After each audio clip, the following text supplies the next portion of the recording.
Magandang araw po. Kasama ko naman ngayon si Prince Del Rosario.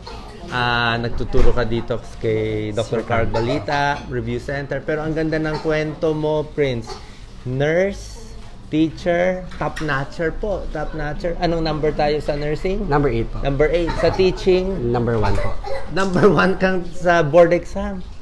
Tapos ngayon, naglolo ka pa. Law student po ako sa UST. So, kwento mo nga, paano nangyari na kinukwento mong drop out ka dati ng high school, tapos ginawa mo tong genius na ginawa. Paano mo ginawa? Ayun po, sa mga, katulad ko po na, lalo na ngayon, may usong game na Mobile Legend din. So, napagdaanan ko po yan. Ako po yung tinatawag nila noon na, na-addict ka dito sa game? Opo. Pero ang game po dati is Ragnarok Online po. So, ilang taong ka nun?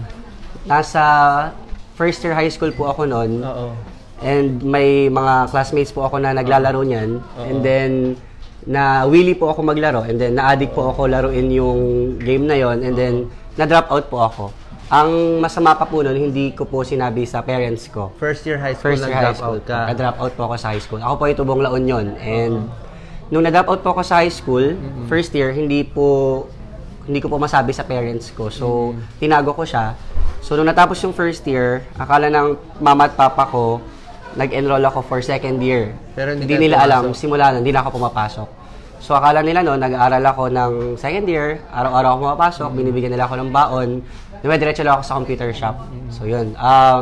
Nangyari po siya hanggang fourth year high school. So, ilang years na wala sa buhay mo?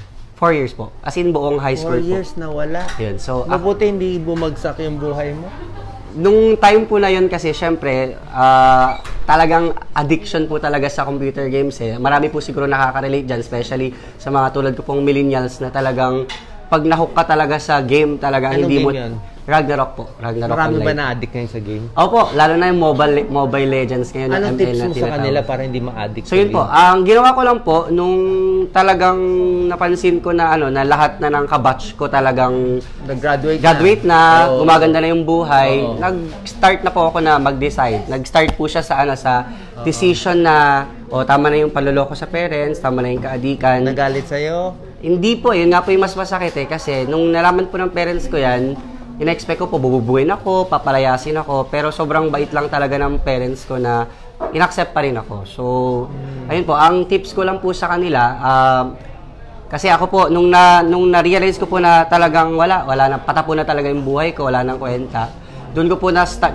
ako nag-start na kausapin ko yung sarili ko, and then, meron pong program ang DepEd, tawag po doon ALS or Alternative Learning System. Sa mga out of school youth po dyan, pwede po nilang i-try yun. Ang Alternative Learning System po, isa po siyang way para sa mga hindi nakapagtapos ng elementary at high school para makapagdiretso na sa college, especially pag matanda ka na. Pwede yun. Pwede po. So, ang ginawa ko po noon, pumunta ako sa DepEd, nag-inquire ako kung pwede bang dumiretso na ako sa college kahit hindi ko natapos yung high school. So, ang sinabi po ng DepEd, pwede daw po, kailangan ko lang daw po mag-take ng isang exam. And then, fortunately po, nakapasa po ako. And then, doon po ako nag-start na mag-dream ulit na para maging proud ulit yung parents ko sa akin. Nag-aral po ako ng nursing. 4 years? 4 years po. And then, fortunately po, nag-top 8 po ako out of 100,000 na nag-take noong 2010. Yes. Tapos, napasok ka na? Ayun po, nung ako po ay nag-top ng nursing na kinuha po ako agad ni Dr. Carl Balita kasi doon po ako nag-review sa review center niya. And then, naging reviewer po ako ng nurse. At bakit ka pa nag-teacher? Yun po, nung nag-graduate po ako, medyo wala pong masyadong opportunity para sa mga nurses dito sa Pilipinas. Oo nga Kaya po, isa pong siguro kung meron mang magandang batas po or para po sana sa mga healthcare providers. Kasi po, ngayon po, marami pong batas na nagpapataas ng sweldo ng mga teachers, mga criminologists, mga police, pero parang, hindi ko alam, para napag-iiwanan po yung mga nurses, mga healthcare providers.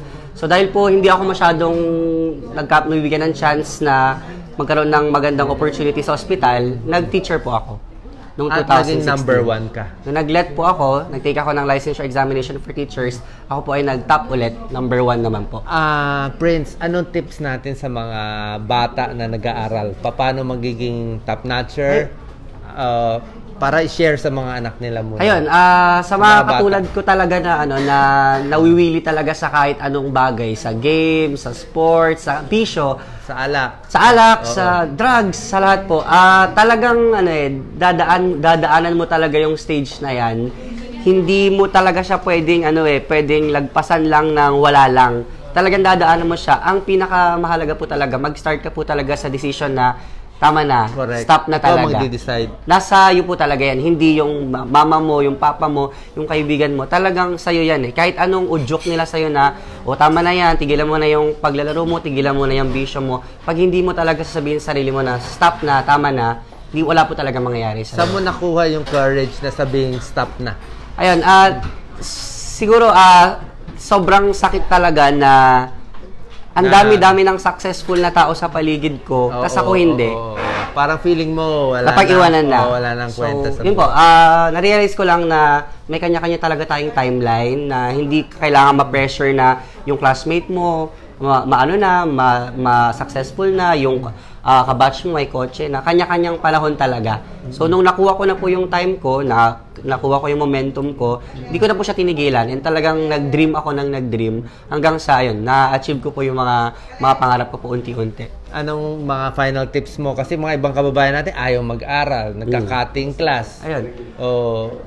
Anong bang magagawa nila? I'm sure baka may ma-inspire sa'yo. Ayun. Sa mga Ngayon alam kong parang celebrity ka, di ba? Rockstar ka dito sa kanila. Gustong-gusto ka nila dahil sa kwento ng buhay mo. Biro mo, 4 years nang stop. Then, naabot mo tong natap mo lahat ng mga exams eh.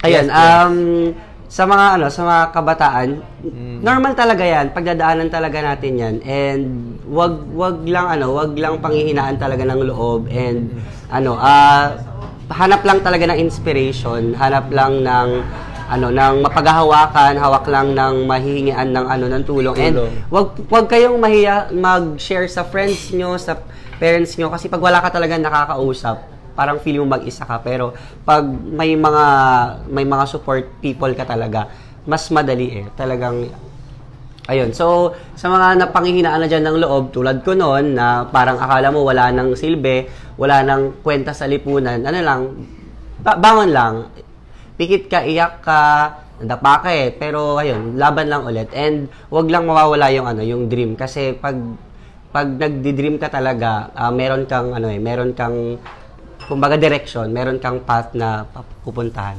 Paano naman, last na lang, Prince, yung mga hindi naman ganong pumapasok sa school, pero hindi lang mataas ang grade, parang kulang sa drive na maabot yun. And una-una, Doc, hindi naman basihan yung grado sa pagiging successful talaga Kahit mataas o mababa. Basta siguro natutunan ko sa sa boss ko po, sa mentor ko po kay Sir Carl, kung may gagawin kang isang bagay, dalawa lang Una, will it make you happy? Yes. Or will it make you a better person? Okay. So, pag may ginagawa kang isang bagay, tanungin mo lang, napapasaya ka ba nito? Or kung di ka mapapasaya nito, magagawa ka ba nitong mabuting tao? Pag ang sagot mo, yes, sa kahit ano doon, gawin mo lang. And you don't have to please everyone naman Basta gusto mo siya, wala kang tinatapakan tao, and yun, masaya ka. Okay. Thank you very much. Aral na kayo tinuturuan kayo mag-aral. Final words, Prince, sa mga marami mong fans. Ayun, ako po, isa akong advocate ng pagdi-dream talaga. And kapag may gusto ka talaga, kapag may gusto ka makuha, kahit anong hadlang, harang sa'yo, pipigil sa'yo, bayaan mo lang kasi maraming obstacles, maraming maninira. Sobra po, sobrang parang lagi kang mapanghihinaan, laging magkakaroon ka ng times na ayaw mo na, pero ayun, lang sa taas, tiwala lang sa taas, and just continue to dream. Yes. Thank you very much. Salamat. Maraming salamat po. Bye-bye. God bless po.